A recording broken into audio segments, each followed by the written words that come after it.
Hey there, I'm Benjamin from Loves Data. In this video, I'm going to show you how to set up goal conversions in Google Analytics 4, GA4. We'll be using the new version of the admin area, and I'll also show you a couple of tweaks Google have made to how you can actually configure conversions in GA4.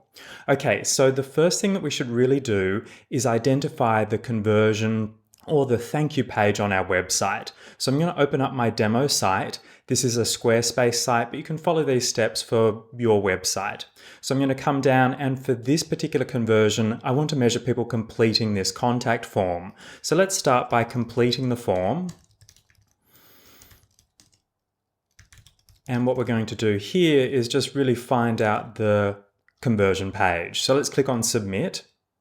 And we can see we've hit the thank you page, and now we have the URL. So let's make a note of that URL. I'm just going to copy the URL, and now let's head back to Google Analytics. So in terms of configuring conversions in GA4, there's really two steps. The first step is to make sure that you actually have the event tracked into your reports. Then the second step is to enable that event as a conversion.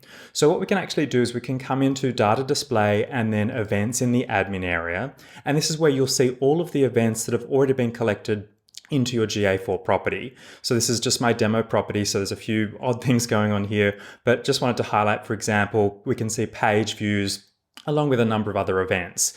Now, for our thank you page, this is a page view in Google Analytics, but the problem is if we enable this as an event, it means all of the pages on our website would then be considered a conversion. So really the process of enabling the event as a conversion is quite simple. We just come into Data Display and Events, as we've done here, and then in the markers conversion column, we look for the event and then we enable it.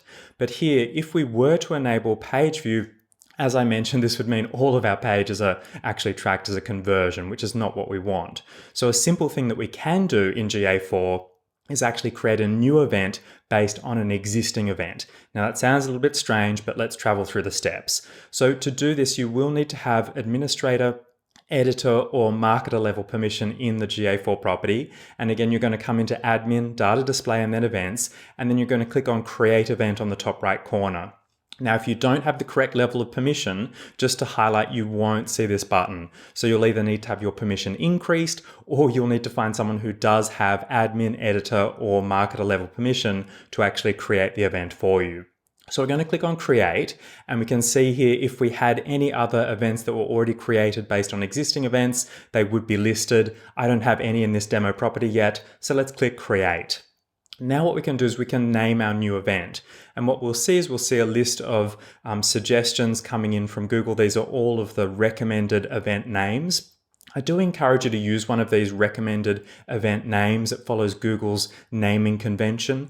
But of course, with Google Analytics 4, you can customize it, right? So if you wanted to track something completely different, you could do that. But let's use one of the recommended events, which is generate lead. So we can see it's pre-filling that for us.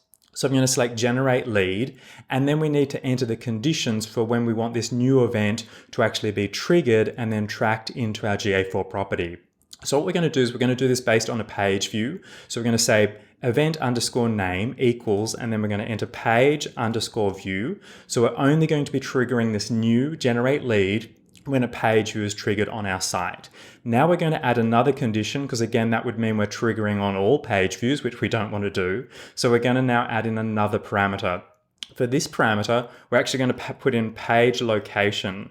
So page location, and this is basically the full URL of the page that someone's viewing. So what we can do is we can use the different matching criteria. You could do something like equals if you have one particular thank you page you wanted to track. The issue with this though is that if you do have a query parameter, so an extra piece of information after the URL, then that won't trigger for that particular page with the query parameter. So you might want to do contains or starts with, and it really just depends, or maybe even matches regular expression, which is more advanced. And if you're interested, I can include a link in the description below this video if you're interested in learning more about regular expressions. For this one, I'm just going to say equals. So it's going to only equal the particular thank you page. If there's something after it, or if there's a little difference in the URL, it will not match that URL. So I'm going to use the equals, and I've just pasted in the URL that I found on my demo site here. So then what we can do is we can just leave the rest. So we can say copy parameters from the source event What this will do, it will copy all of the other parameters that are available with the source event, so in this particular case, the page view event, and make that available along with the generate lead. So it just copies everything across for us. Now you can add modifications here. In previous versions of this video, where I've covered conversion tracking in GA4, I have recommended that you assign a dollar value to your conversion event. I'm actually not going to do that today. I'm going to show you a different technique that you can use in Google Analytics 4, which Google has added.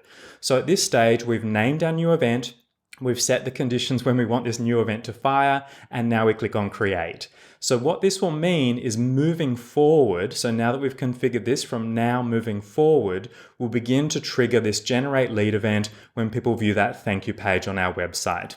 And we can now find that again, if you come back, if you log out of Google Analytics, for example, and need to check it, just come back into data display and events and then create event again. And we can see here we have that event that we've just created. So that's step one. We now have the event that we can use. Step two is to enable it as a conversion. Now you can see in my demo property, I have actually already set up the generate lead event. We can see it's just got one event triggered for it, which is going to be me checking things out. So we can see it's already available here. So all I'd need to do is click it to on.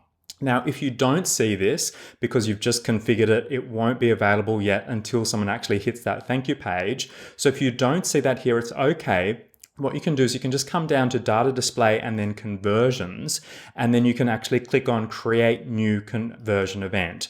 And so what we're going to do is we're now going to enter the exact name of that event. So for our one, it is generate_lead. So you need to enter that name exactly as it will be tracked into Google Analytics 4, and then you can click on save. And so what that will mean is now moving forward, that will be considered a conversion in our reports. So again, it's showing 1 here because I've tested this previously in my demo property. The other thing I just wanted to also flag is that you will see purchase showing up here. If you're not measuring e-commerce transactions, it will be showing a 0. You cannot disable the conversion event for purchases. This is a default that's provided by Google inside Google Analytics. So don't worry about that. If you're not tracking conversions, it won't appear in your reports unless you're actually tracking a purchase. Okay, so now that we've actually looked at how to create an event and mark an event as a conversion in Google Analytics, I want to also show you how you can use conversions in your reports. Before we do, I just wanted to mention a couple of things.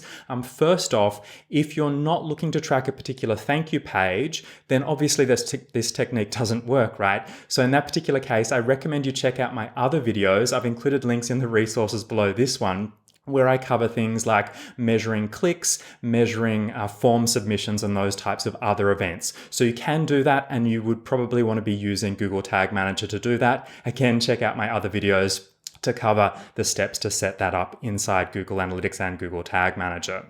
Okay, so now let's talk about reports. So once you've configured conversions and you are seeing conversions coming through, where do we find these? So inside Google Analytics, there's a number of places that you will see conversions. Probably the starting point is the conversions report, the built-in conversions report. So you can find this under the lifecycle set of reports and then under conversions inside the engagement section. Now, I just wanted to also highlight here, because Google Analytics 4 can be customized. If you don't see lifecycle engagement and conversions, you will need to modify your report. So just click on library and then add in the lifecycle reports. Again, I've got an extra video in the resources if you need to learn about setting up the library inside Google Analytics. So here in engagement and conversions, we'll now begin to see the actual conversion showing up. Now, the other thing I wanted to touch on at this point is dollar value. So you can also assign dollar values to your conversions. To do that, we're going to have to head back into the admin area. So let's head back to admin. And we're looking for data display and then conversions again. And what you'll do is once you actually have your conversion measured in here, is come across to the very right, click the 3 vertical dots, and then you can actually set a default conversion value. So what you can do is if an event doesn't come with a conversion value, so basically a dollar value along with a currency code, then you can actually set the default. So what we can do is for my generate lead, I might have an average dollar value of say $15 for each lead. So I can enter that in, click on save. And now moving forward, we'll also be tracking a dollar value along with our conversion event. So you can do that again by clicking on the 3 vertical dots and selecting Set Default Conversion Value. The other thing that you will notice here is Change Counting Method. Google have really added this primarily for people who are more familiar with Universal Analytics. The previous version of Google Analytics, basically in Universal Analytics, goal conversions were counted once per session. So if you'd like, you can then switch your conversion action to basically mirror that inside the new version, inside GA4. So what we can see here is the default is going to count a conversion event for my generate lead event every time that event is triggered into our reports. However, if we wanted to only count that once per session, if you're not generating additional value when people resubmit things in a session, for example, you can switch that to once per session and then click on save. And what that will mean now is if people trigger my generate lead event multiple times within a single session, it'll only be counted once as a conversion action inside my reports. So speaking of reports, we looked at the default conversion report, which is a good starting point. I also wanted to mention, importantly, is the other places that you might find it is in acquisition. Lots of people want to know how their marketing channels are working when it comes to conversions. So you can actually come into traffic acquisition and scrolling across to the very right, again, you'll see your conversions appearing inside the report. And importantly here with Google Analytics 4, I want to mention that when you see the conversions metric column in your reports, it's going to include all of your different conversion events. So if you do want to focus down on a particular event, for example, that one we've just created, then you can select on all and then click the particular conversion event that you want to focus in on. And then you can see how people are finding your site and actually converting, in this case, in the traffic acquisition report. The final place I wanted to mention is the exploration reports. You can here, of course, create your own reports. I'm just going to touch on this briefly before we wrap up, but I just wanted to show you that you can create a conversion report here. So we name our report. Let's call it conversions. We're going to select our metrics. So for example, this is where we're going to find our conversion metrics. So I can do conversions. So we can see we've got a number of different conversion options, total number of conversion events, session conversion rate, user conversion rate, are different metrics that we can add in here. So we can import those into our exploration report. And then we can combine them with the dimensions that we want to see inside our report. So maybe you want to see, I'm not sure, maybe you want to see countries and you want to see how people actually convert in different countries. So we can select the country as the dimension and import it and then add these into our report. So we can then see if people are converting and in which particular geographic locations they're converting from. So it's a simple way to start building your own custom reports inside Google Analytics using the conversions that you're tracking.